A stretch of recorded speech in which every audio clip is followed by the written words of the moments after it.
హాత్ సే హత్ జోడో యాత్ర ప్రారంభానికి ముందు PCC chief Revanth Reddy Mulugu జిల్లా మేడారం గద్దెలను దర్శించుకున్నారు. మేడారం చేరుకున్న ఆయనకు ములుగు ఎమ్మెల్యే సీతక్క, మాజీ ఎంపీలు, ఎమ్మెల్యేలు, రాష్ట్ర జిల్లా కాంగ్రెస్ నాయకులు స్వాగతం పలికారు. అనంతరం రేవంత్ రెడ్డి వనదేవతలకు ప్రత్యేక పూజలు చేసి మొక్కులు చెల్లించుకున్నారు. అనంతరం మేడారం నుంచి హాత్ సే హత్ జోడో యాత్రను రేవంత్ రెడ్డి మొదలుపెట్టారు. ఈ నెల 22 వరకు తొలి విడత పాదయాత్ర జరగనుంది. ఇదే అంశంపై మేడారం నుంచి మా ప్రతినిధి జితేంద్ర మరింత సమాచారం అందిస్తారు.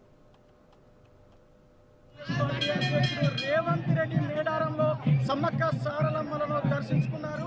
ఇక్కడ నుండి తన పాదయాత్ర హాత్ సే హత్ జోడో పాదయాత్రను మొదలు పెడుతున్నారు. ఇక్కడ నుండే దాదాపు కొద్దిసేపటి క్రితమే సమ్మక్క అదేవిధంగా సారలమ్మ గద్దెలను దర్శించుకొని ఆదివాసుల సాంప్రదాయం ప్రకారం ప్రత్యేక పూజలు నిర్వహించారు.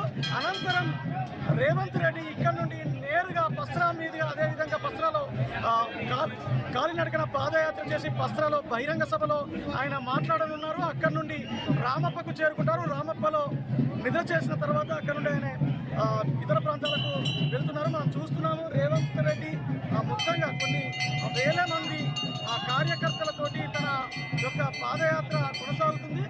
ఆదివాసుల ఇష్టదైవమైనటువంటి సమ్మక్క సారలమ్మల బట్టెలు పూజారులు ప్రత్యేక పూజలు నిర్వహించి రేవంత్ రెడ్డి యొక్క పాదయాత్రను ప్రారంభించారు. ఎమ్మెల్యే సీతక్కతో పాటు కాంగ్రెస్ రాష్ట్ర స్థాయి నాయకులు అదేవిధంగా జాతీయ స్థాయి నాయకులు, మాజీ మంత్రులు, ఎమ్మెల్యేలు, ఎంపీలు కూడా ఈ యొక్క పాదయాత్రలో పాల్గొంటున్నారు. రేవంత్ రెడ్డితో పాటు కాంగ్రెస్ పార్టీకి సంబంధించినటువంటి అధినాయకులందరూ కూడా ఇక్కడికి చేరుతున్నారు.